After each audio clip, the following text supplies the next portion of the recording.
Hello and welcome to the Joe Ligato Show. I am your host, Dr. Joe Ligato, and today we're going to be answering a question from the audience on what lessons can be learned from America's previous overconfidence about China's growth, and how can these lessons inform future approaches to global power dynamics.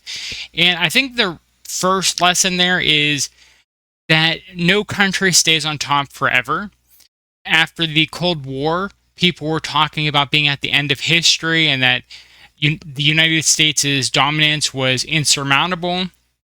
But what they didn't realize was what could happen is the United States declines and they just ignore their advantages at the same time that other powers are rising. And that's really what happened. The United States just did not appreciate what it had. It thought it would stay on top forever. And other countries, to a certain extent, allowed America that grace period where they said, all right, America beat the Soviet Union and no one can really beat America at this point. And they really, I think everyone for I'd probably say a couple decades believed in the hype that we were at the end of history and that there would never be a power that could challenge America, let alone topple America. And so I think a really important lesson here is that no nation stays on top forever. And so that you need to be ready as a nation, if you're the one on top, that there are going to be future competitors. It's never going to last forever, right? Unless there's literally no one else aside from your own empire. And even then, you would have internal challenges eventually. The next lesson. So the question was, what lessons can be learned from America's previous overconfidence about China's growth, and how can these lessons inform future approaches to global power dynamics? The second lesson is, don't overextend. The United States built many, many, many bases across the world. I'm sure that helped to solidify its influence within those countries and allowed it to exert power all across the world.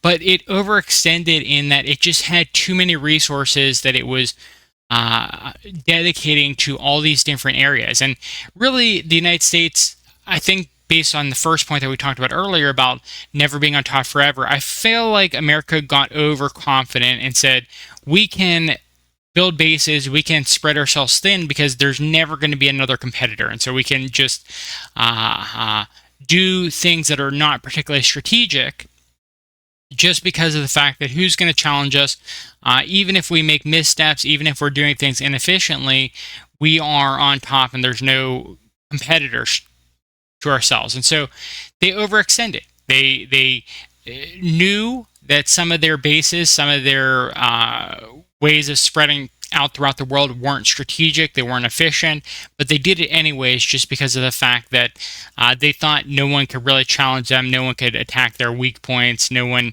would take advantage of them being spread thin. And that was obviously a huge mistake given the current power dynamics. So the third point, what lessons can be learned from America's previous overconfidence about China's growth, and how can these lessons inform future approaches to global power dynamics? America did not appreciate its advantages. After World War II, America was the majority of the world's manufacturing capacity, and that was a huge advantage for America. They used that in order to prop up their currency as the global reserve and trade currency. And they also had the strongest military, and they were actually very benevolent towards their allies, and even their enemies, people would probably say they were pretty benevolent towards, even if they did occupy the nations like Germany and Japan, they still helped rebuild those nations that they destroyed to a large extent. And so America really acted differently throughout the world. They didn't make enemies unnecessarily.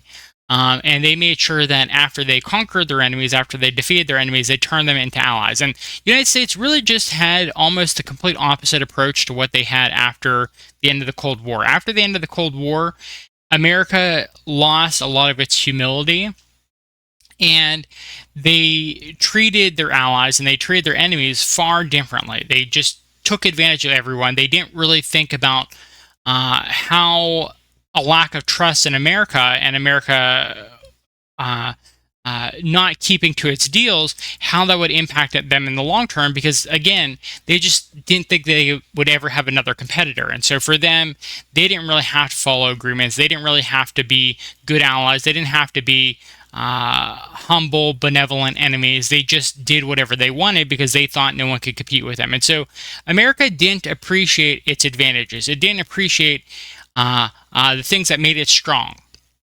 And it ended up doing the exact opposite after the Cold War compared to how it acted after World War II. The fourth point I'd like to make: what lessons can be learned from America's previous overconfidence about China's growth, and how can these lessons inform future approaches to global power dynamics?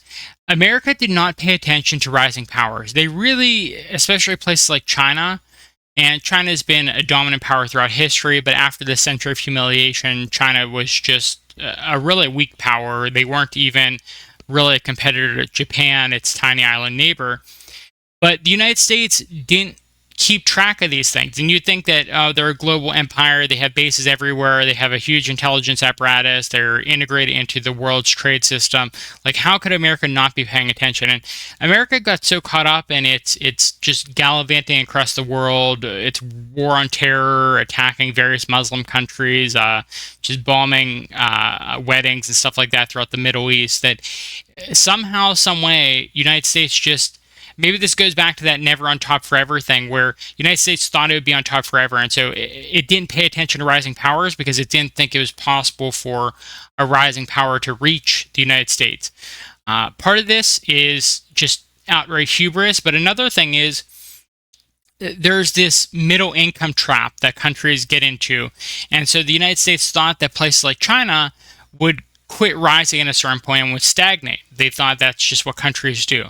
But I think they just forgot that other countries like Japan that ended up stagnating at a certain point, they stagnated because of the fact that the United States implemented things like the Plaza Accords, and they really cut Japan off at the knees. And so I think to a certain extent, the not paying attention to rival powers was because they got overconfident. They didn't think it was possible for rival powers. But also, they just got distracted by other conflicts throughout the world, other things that they were engaged in. They're really focused on the Iranian threat, the supposed Iranian threat, but they didn't appreciate the rise of China and what that meant for the United States. And the last point I'll make here, and really this goes with the last one, but what lessons can be learned from America's previous overconfidence about China's growth, and how can these lessons inform future approaches to global power dynamics? Don't dismiss defeated enemies. The United States didn't like Russia, but they should have respected Russia. Russia was down and out throughout the 90s, but it wasn't defeated completely. It wasn't gone from the face of the earth. They still existed, and under Vladimir Putin's lead and under his party and his group, United Russia, and all the various factions he has under his umbrella, the Russian bear, the Russian powerhouse, was starting to revitalize. And United States just didn't think that that would ever happen to enough of an extent that it would challenge the United States. Again, that might go back to just the United States not thinking it would ever have any competitors. But there was a time, and I talked about this in other videos, where Vladimir Putin went to, I believe it was when Joe Biden was a senator, went to Joe Biden and said, listen, if the United States isn't going to work with Russia, and Russia is doing absolutely everything to work with the United States, then Russia's going to have to go work with places like China and Iran. And Joe Biden just laughed at Vladimir Putin and said, oh, you're going to go work with China and Iran. Fine, go do that.